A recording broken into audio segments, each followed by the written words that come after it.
Hi hello வணக்கம் நண்பா, welcome to our channel. இன்னைக்கு ஸ்டோரியில் என்ன பார்க்க போகிறோம் அப்படின்னா, எலெக்ஷன் வேறு வந்துட்டு இருக்கு. அப்போ எனக்கு ஒரு சின்ன ஸ்டோரி வந்து உங்களுக்கு எக்ஸ்பிளைன் பண்ணுறேன், கேளுங்க. அதாவது ஒரு ஒரு பையன் இருக்கிறான். அந்த பையன் வந்து ஐடியில் வேலை பார்க்குறான். மாதம் லேக்ஸ்னால வந்து சம்பளம் வாங்குறான், சரிங்களா? அவன் வந்து அதாவது எலெக்ஷன் டைமில் வந்து எல்லா இடமும் லீவ் தானே, ஸ்கூலு காலேஜ் எல்லாமே லீவ் தானே. அவன் என்ன பண்ணுறான், லீவ் விட்டோன்னா வீட்டுக்கு வந்து தப்பாடா நிம்மதியாக போச்சு அப்படின்னு சொல்லிட்டு லேப்டாப்லேருந்து எல்லாத்தையும் ஷட் டவுன் பண்ணிட்டு தூங்கிட்டு இருக்கிறான்.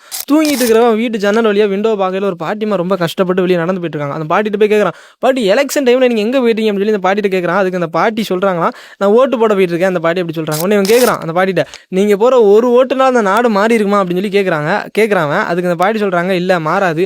ஆனால் நான் சின்ன வயசில் எனக்கு ஓட்டுரிமை கிடையாது, ஆனால் எல்லாரும் ஓட் போடையில் நான் வந்து பார்த்துருக்கேன் அப்படின்னு சொல்லி அந்த பாட்டி சொல்கிறாங்க. அதனால் நான் இப்போ ஒரு இந்திய குடிமகன், அதனால் அந்த குடியுரிமையை வந்து நான் போய் யூஸ் பண்ணிக்கணும் அப்படின்னு சொல்லிட்டு நான் போய் ஓட் பண்ணுறேன் அப்படின்னு சொல்லி அந்த பாட்டி சொல்கிறாங்க. உடனே இவனும் போகிறான், போய் ஓட் பண்ணுறான். ஓட் பண்ணிட்டு அவன் முகத்தில் சந்தோஷம் இல்லைனாலும் நிம்மதி இருக்குது, அதாவது திருப்தி இருக்குது. நானும் ஒரு இந்திய குடிமகன், அதனால் ஓட் பண்ணியிருக்கேன் அப்படின்னு சொல்லிட்டு திருப்தியாக வெளியே வரான்.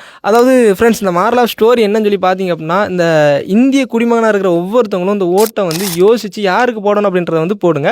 யாருமே வேஸ்ட் பண்ணிடுறாங்க.